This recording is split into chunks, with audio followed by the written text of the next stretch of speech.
Hello दोस्तों, welcome to my YouTube channel Roger classes 124 में आपका स्वागत है।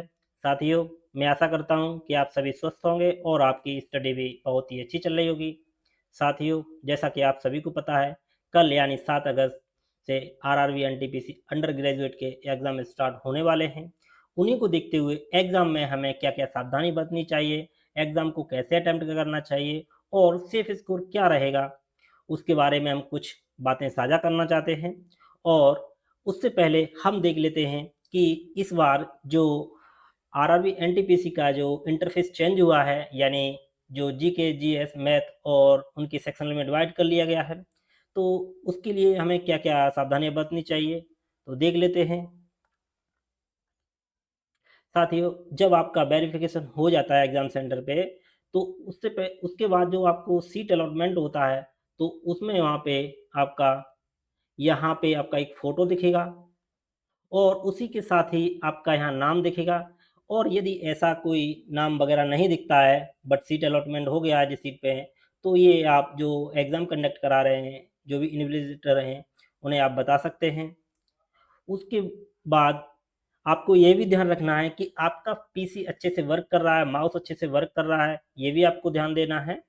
और यदि ऐसी कोई प्रॉब्लम है तो उन्हें बता के आप अपनी प्रॉब्लम साझा कर सकते हैं।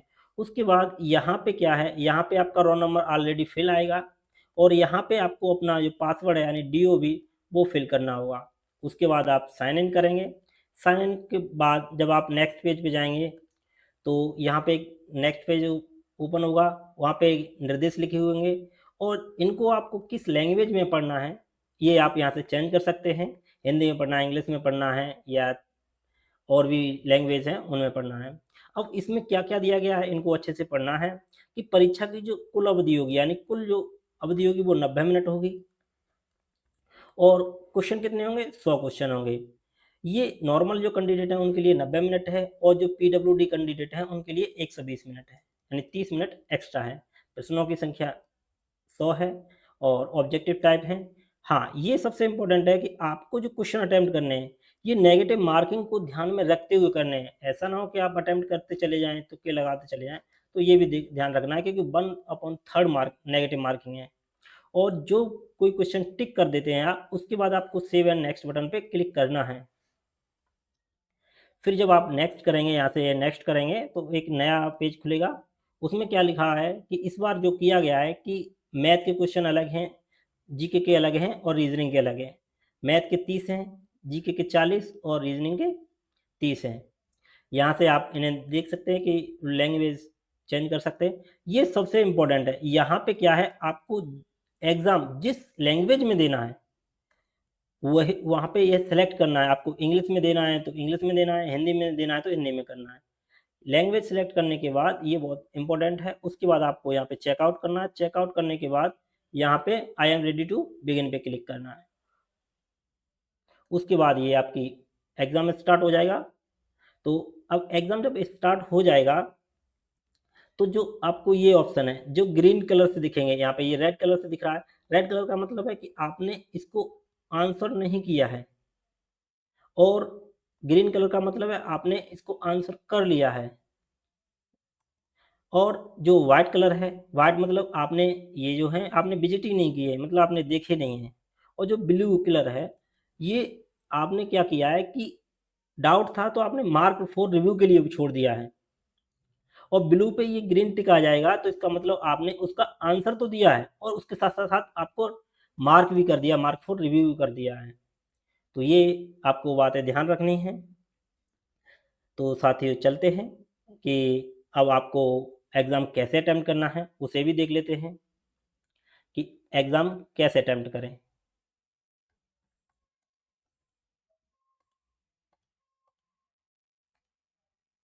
तो आपको क्या करना है कि जब एग्ज़ाम स्टार्ट हो जाए, उसके बाद आपको पहली बात ये ध्यान रखनी है कि एग्ज़ाम को एक बार में अटेम्प्ट नहीं करना है, एक से अधिक बार में अटेम्प्ट करना है। मतलब जिस क्वेश्चन पे आप बिल्कुल कन्फर्म हो, पहली बार में उनको अटेम्प्ट करना है और जो क्वेश्चन टाइम टेकिंग है, उनको बाद में छोड़ देना है। तो पहली बार में सिर्फ उन्हीं को अटेम्प्ट करना है जो ईजी हो, कन्फर्म हो, उन्हें ध्यान रखना है। ठीक है। दूसरा पॉइंट ये याद रखना है आपको कि क्वेश्चन कोई भी हो, उन्हें अच्छे से पढ़ के और अच्छे से समझकर और उनके क्वेश्चन के ऑप्शन को भी अच्छे से पढ़ के अच्छे से समझकर ही आंसर टिक करें।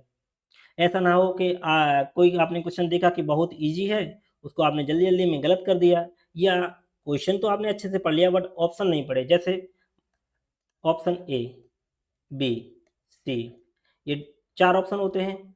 किसी क्वेश्चन के आंसर ए ऑप्शन भी है, बी ऑप्शन भी है, सी ऑप्शन भी है और डी में लिखा हुआ है ऑल ऑफ दी अबव।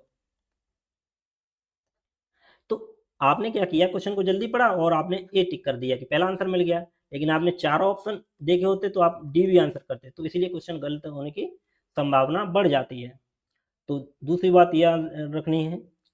तीसरा है कि आपको 1 से लेके 100 तक सभी क्वेश्चन अटेम्प्ट करने हैं।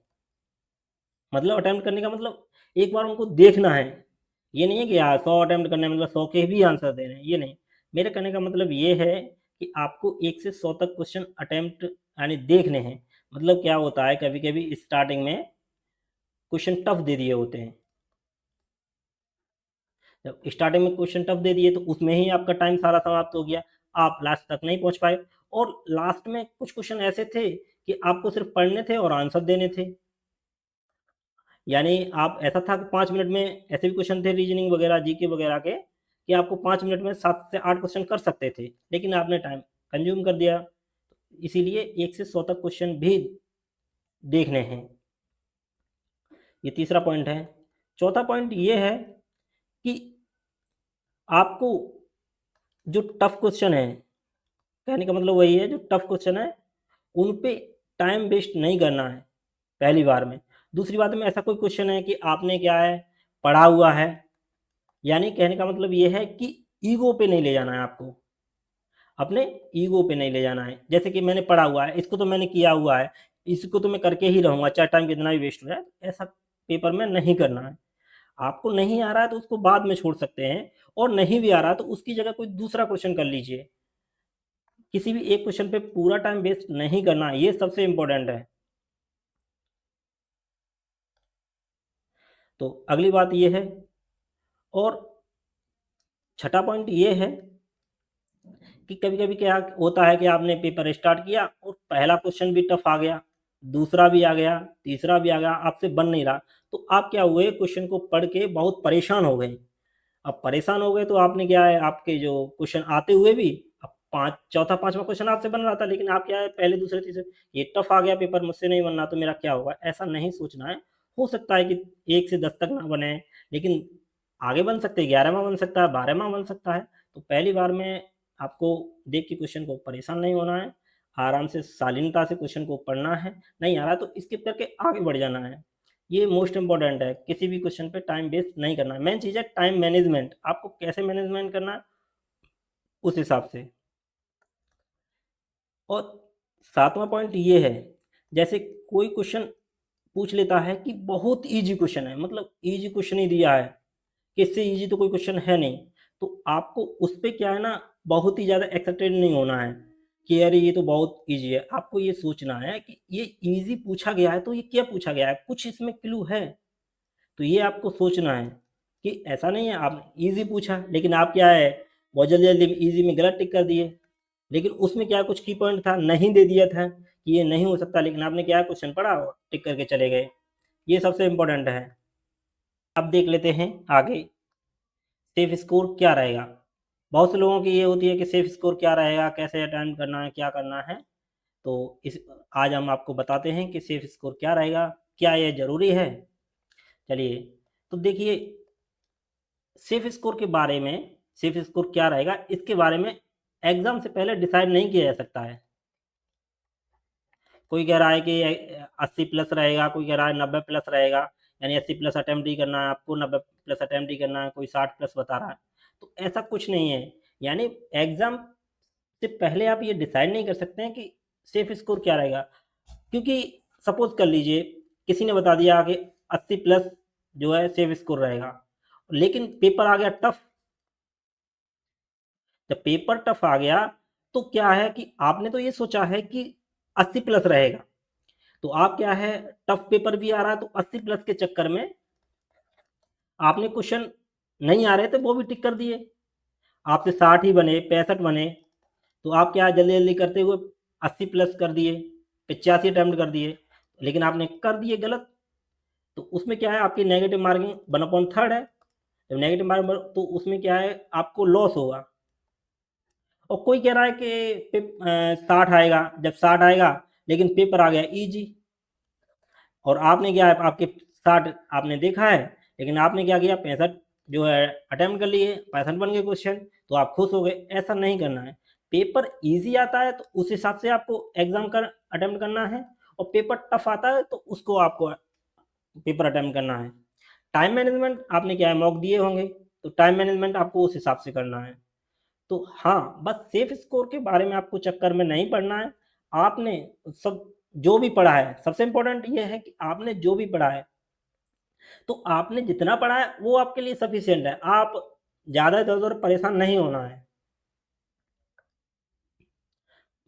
ये नहीं है कि मेरा ये छूट रहा है। लास्ट टाइम में ऐसा होता है कि हमारे माइंड में ये रहता है कि अरे मैं तो सब भूल गया, ये मुझसे नहीं आ रहा।